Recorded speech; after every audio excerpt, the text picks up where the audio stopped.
iiwanan mo ang National Housing Authority kasi isa ka sa pinakamagaling na staff ng NHA, particularly ng NCL. Nakita ko yan ever since sa pabahay. Remember yung mga inano natin, yung parang mga sinalo nating mga problema tungkol doon.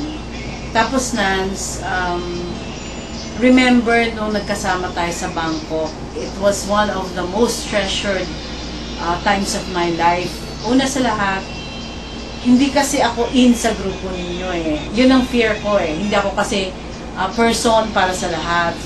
So parang nagkakaroon ako ng second thoughts on joining the group. Pero nung nandun ako, Diyos ko, talagang ang sarap ng feeling, especially nung, alam niyo yung tinutulungan mo ako magbuhat. Hindi ko akalain yon kasi nga, di ba, alam mo naman, impaired na yung right arm ko. Tsaka Nance, enjoy ako kasama ka, especially dun sa mga shopping moments natin, na natuwa ako na meron din palang iba pa na talagang shoppingera with Beth Chupusunga, no? So, bawat isa sa inyo na-enjoy ko yung company, and I thank God for the time He gave me. Sabi ko nga, naiyak ako. Sabi ko nga nung time nasa floating market, yung tayo yung nasa boat ride, parang maraming salamat sa pagkakataong ito. And maraming salamat na binigyan mo ako ng chance na makakita ng iba pang friends. At saka isa pa naalala ko rin na ang tawag dito, Nance, yung nga, nagkaroon ka ng operation. I prayed hard to the Lord na maging okay ka, and I'm happy na okay ka na. And then, itong ating paghihiwalay, I'm sure na hindi ito yung final na time na tayo hiwalay na. Alam ko, magkikita pa rin tayo. Who knows? Magkita tayo sa Hong Kong o sa Singapore. Pag uli, nagbiyahe ang mga turista ng NCL. So, Nance, I wish you all the best. Katulad na sinabi ko kay Fred, good health, and most of all, God bless you.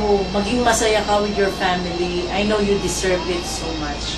I love you, Nancy, and God bless. Bagay na bagay ka na kay Nancy. Padilig mo nga dyan yung music. Dinig ba dyan? Yes, dinig po.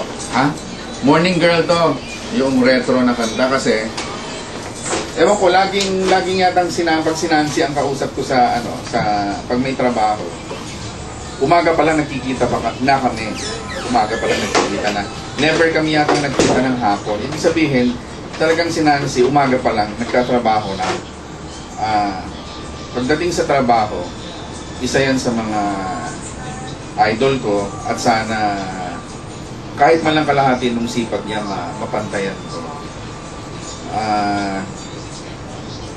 Ang problema ko, mas kilala yata ako ni Nancy kaysa mas kilala ko siya.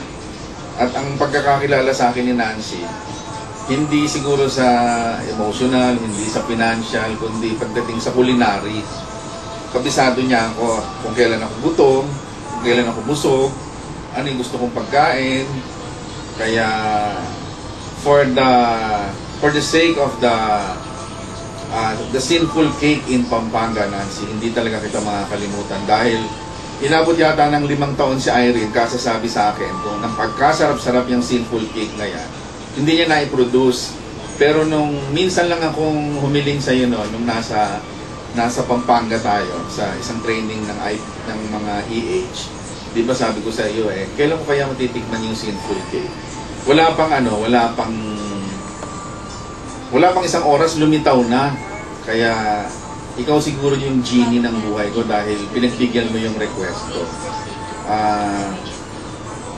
I hope, Nancy, dun sa pupuntahan mo, ayoko ng ganito, na ano na yung luha ko. Maging masaya ka, tapos kung gaano karami yung kaibigan mo iiwanan dito sa Pilipinas, sana mas maging doble pa sa pupuntahan mo.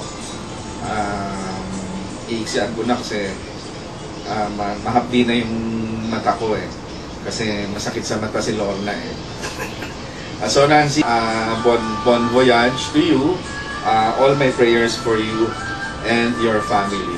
Bye.